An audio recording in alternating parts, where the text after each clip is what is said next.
नमस्कार बच्चों, हिंदी क्लास में आप सबका स्वागत है। मैं हूं आपकी हिंदी शिक्षिका मनीषा मैम। आज हम लोग इस वीडियो में जानेंगे एनसीईआरटी क्लास 7 की हिंदी पसंद भाग 2 के पाठ 14वां खान पान की बदलती तस्वीर। इस पाठ के लेखक हैं प्रयाग शुक्ल। ठीक है, इस पाठ से संबंधित कुछ बातें को हम लोग देखते हैं। इस पाठ के माध्यम से लेखक प्रयाग शुक्ल हमें भारत में खाने पीने की बदलती संस्कृति और आदतों के बारे में बताते हुए कह रहे हैं कि भारत के अलग अलग क्षेत्रों या राज्यों की विशेषता माने जाने वाले पकवानों का स्वाद अब हम भारत के किसी भी कोने में रहकर उठा सकते हैं। इसके साथ ही विदेशी संस्कृति का भी हमारे खान पान पर गहरा असर पड़ा है। उसकी बहुत से कारण भी इस पाठ में बताए गए हैं। अब भारत में खान पान की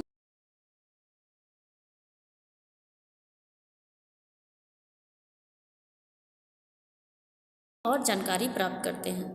लेखक प्रयाग शुक्ल कहते हैं कि जो पहले विदेशों के खान पान थे वो अब हमारे देश में भी बहुत ज़ोरों शोरों से बढ़ गया है। ठीक है, और जो भारत के अपना व्यंजन है उसका धीरे धीरे जो संस्कृति थी हमारे पहले खान पान की, उसका धीरे धीरे ह्रास होते जा रहा है। ठीक है, अब सारे बूढ़े तो बूढ़े, बच्चे तो बच्चे हैं, लेकिन बूढ़े भी फास्ट फूड पे बहुत ज़्यादा शौकीन रखते हैं। मतलब सारे जो पहले दक्षिण भारत के भोजन होते थे, जो उत्तर भारत के भोजन होते थे, अब हर पूरा भारत में देखने को मिलता है।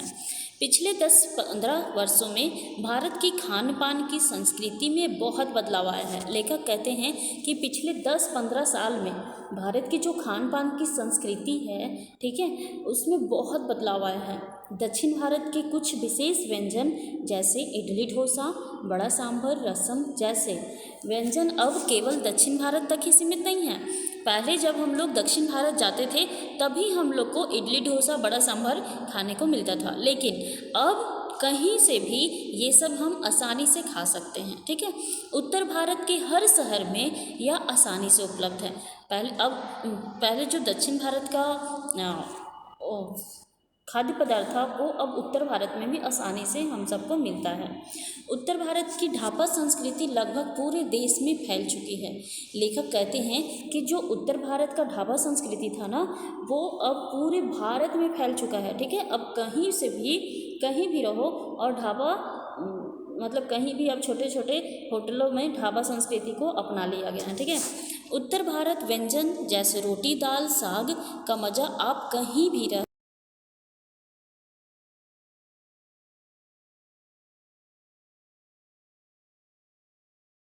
अब वो उत्तर भारत में भी मिलता है, और जो उत्तर भारत का जो ढाबा संस्कृति था वो भी दक्षिण में, मतलब पूरे भारत में वो फैल चुका है। ठीक है, बड़े शहरों फास्ट फूड जैसे बर्गर, चाइनीज नूडल के चलन तेज़ी से बढ़ रहा है।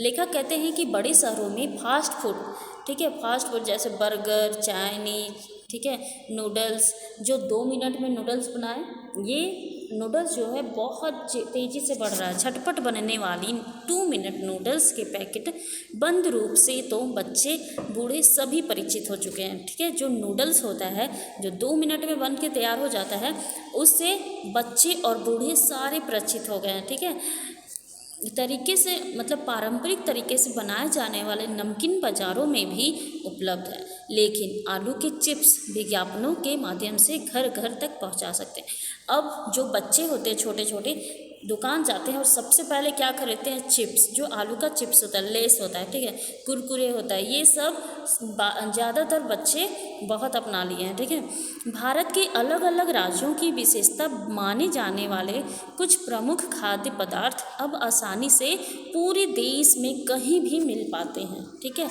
अब जो भारत में आसानी से हम लोग खाद्य पदार्थ जो होता था वो अब पूरे भारत में कहीं भी आसानी से मिल जाएगा। ठीक है, जैसे गुजराती ढोकला, गाढ़िया, बंगाली मिठाइयाँ आदि। मध्यवर्गीय लोगों के जीवन में तरह तरह के व्यंजनों ने अपनी जगह बना ली है। ठीक है, अंग्रेजी राज्य में साहबी ठिकाने तक सीमित रहने वाली ब्रेड अब लाखों करोड़ों हिंदुस्तानियों की रसोई में प्रवेश कर चुकी है। छोटे छोटे कस्बों में नाश्ते के रूप में सेकी और तली जा रही है। लेखक कहते हैं जो ब्रेड होता है ना,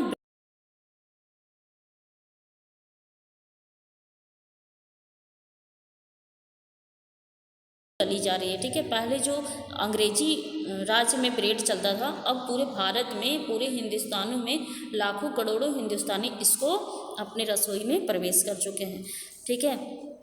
लेखक इस पाठ से हमको क्या बताना चाह रहे हैं कि जो हमारे पहले संस्कृति थी, कितना अच्छा से साफ़ सुथरा से आराम से खाना बनाते थे और खाते थे सब लोग साथ में मिलके। अब ये जो संस्कृति है धीरे धीरे धीरे धीरे ख़त्म होते जा रहा है, ठीक है। और जो अंग्रेजी खाना है, फास्ट फूड है, ये सब बहुत ज़्यादा प्रचलन में होते जा रहा है। खान पान की संस्कृति में आए इस बदलाव से सबसे अधिक प्रभावित हमारी युवा पीढ़ी हुई है।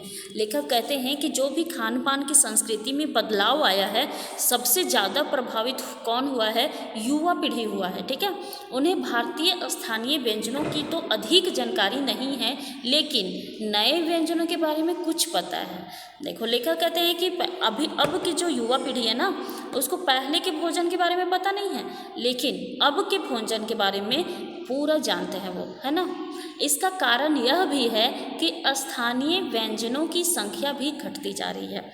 कुछ व्यंजन जैसे मुंबई की पाव भाजी और दिल्ली के छोले कुलचे पहले की तरह आज भी बहुत ज़्यादा पसंद किए जाते हैं। मुंबई का जो फेमस खाना था वो क्या था? पाव भाजी, ठीक है। और दिल्ली के छोले कुलचे जो थे अब पूरे भारत में पसंद किए जाते हैं। लेकिन इनके अलावा और भी कई स्थानीय व्यंजन हैं जिनके प्रति लोगों की रुचि घटती जा रही है। और जो स्थानीय व्यंजन है ना, पहले के जो लोग व्यंजन खाते थे और जो हमारे भारत के व्यंजन है, स्थानीय व्यंजन है, उसको धीरे धीरे लोग हटाते जा रहे हैं, ठीक है। उसमें रुचि नहीं लेते।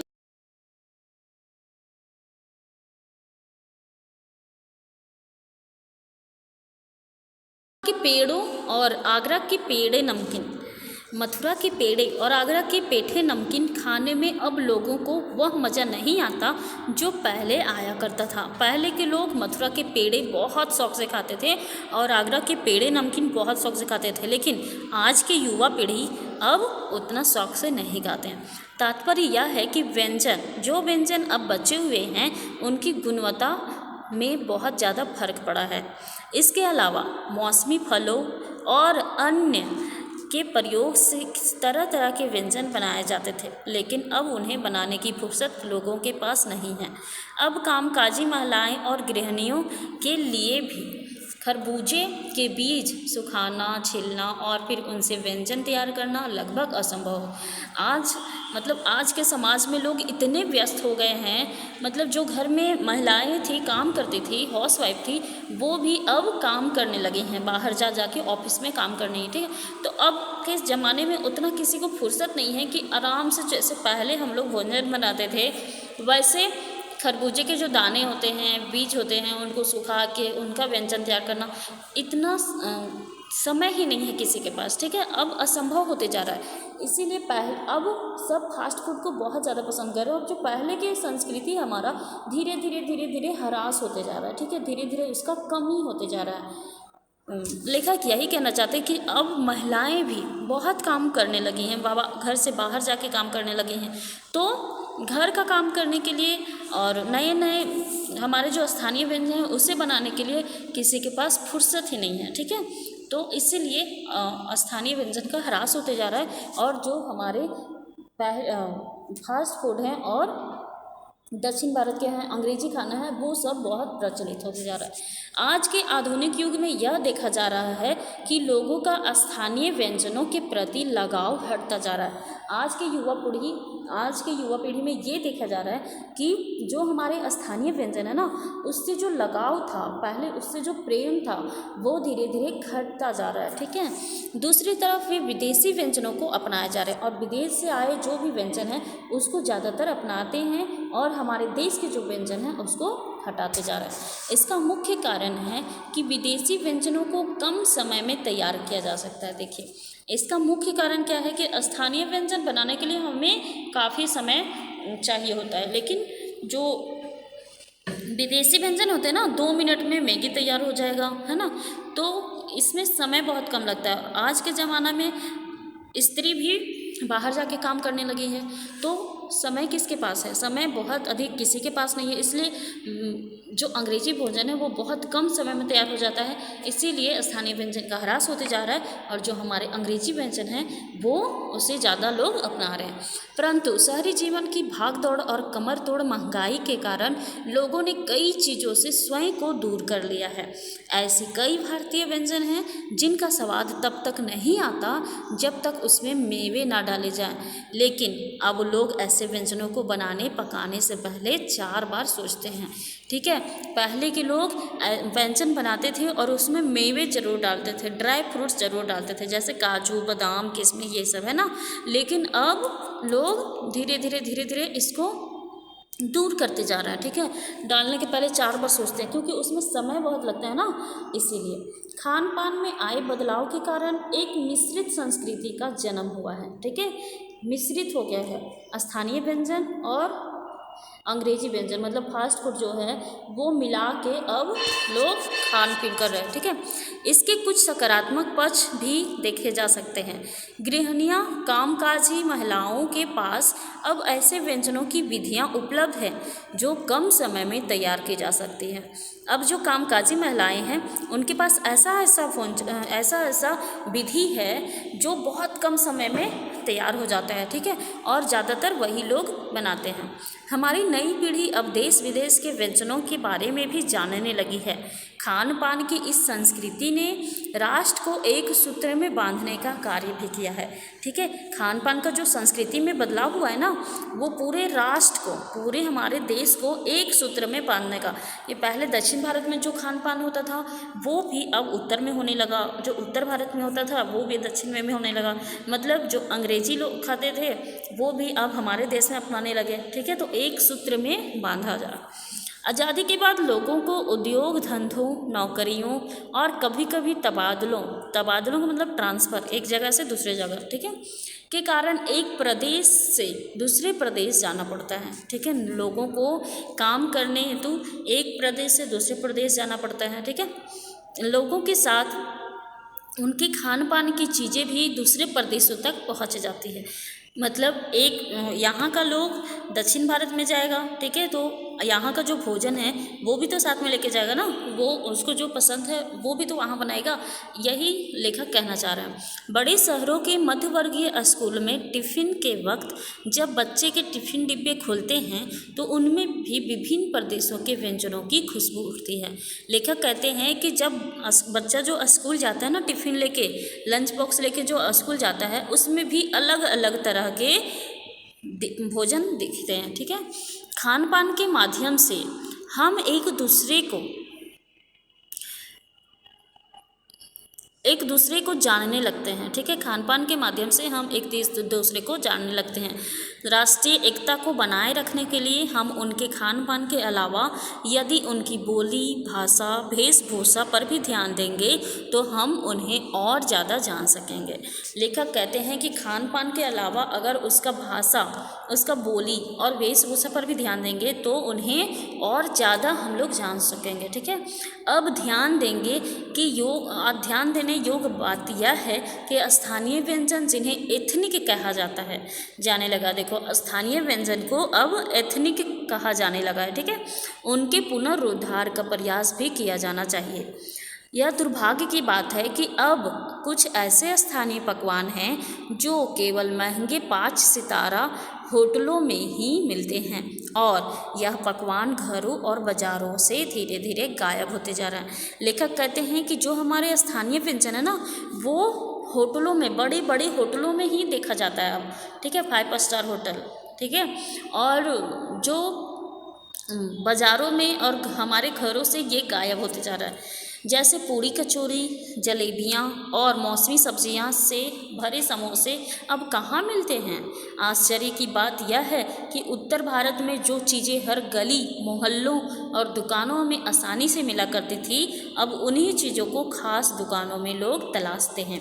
लेखक कहते हैं कि उत्तर भारत में हर घर में जो खाना बनता था, अब वो खाना को लोग दुकानों में तलाशते हैं, होटलों में तलाशते हैं। ठीक है, मतलब पहले के जो भोजन है, हमारे जो स्थानीय भोजन है, वो उसको लोग धीरे धीरे दूर करते जा रहे हैं और अंग्रेजी खाना को, फास्ट फूड को लोग अपनाते जा रहे हैं, ठीक है। और जो हमारे देश के भोजन है, हमारे स्थानीय भोजन है, उसे होटलों में खोजते हैं। कई ऐसे स्थानीय व्यंजन हैं जो केवल आधुनिकता के कारण छोड़ दिए गए हैं। और ऐसे पश्चिमी व्यंजनों को अपनाया गया है जो स्वाद, स्वास्थ्य और सशक्तता में हमारे अनुकूल नहीं है। लेखक कहते हैं कि हमारे स्थानीय व्यंजन को इसीलिए छोड़ दिया गया है क्योंकि हम लोग मॉडर्न हो गए हैं, ठीक है, आधुनिकता आ गई है इसीलिए। और पश्चिमी व्यंजनों को इसलिए अपनाया गया है जो स्वाद में भी अच्छा नहीं होता, स्वास्थ्य के लिए भी लाभदायक नहीं होता, ठीक है, और सस्ता और हमारे अनुकूल भी नहीं है, ठीक है। कई बार खान पान की इस मिश्रित संस्कृति के कारण हम चीज़ों का असली और अलग स्वाद नहीं ले पाते। लेखक कहते हैं कि हम इन बदलावों को, खान पान में जो बदलाव हुआ है उसके कारण हमारा जो भोजन है उसका असली स्वाद हम नहीं ले पाते, ठीक है, क्योंकि मिश्रित हो गया ना, सब एक साथ मिश्र हो गया। दक्षिण भारत के भी व्यंजन हो गया, उत्तर भारत के भी व्यंजन हो गया, फास्ट फूड है, सब मिल गया है, ठीक है। इसीलिए जो भोजन का असली स्वाद होता है ना, वो हम अब नहीं ले पाते हैं। लेखक इस पाठ के माध्यम से हमें बता रहे हैं, ठीक है। अक्सर उत्सवों और पार्टियों में एक साथ कई तरह के व्यंजन परोसे जाते हैं। ऐसे में उनका स्वाद गट-मट मतलब मिक्स होता रहता है। हम एक ही प्लेट में कई तरह के और कई बार बिल्कुल विपरीत प्रकृति वाले व्यंजन परोस लेते हैं। इस कारण से किसी भी व्यंजन का ना तो सही स्वाद मिल पाता है और ना ही हम उनका मज़ा उठा पाते हैं। खान पान की यह मिश्रित संस्कृति और अधिक विकसित होने वाली है और हमें अलग अलग तरह से इसे जांचते रहना चाहिए।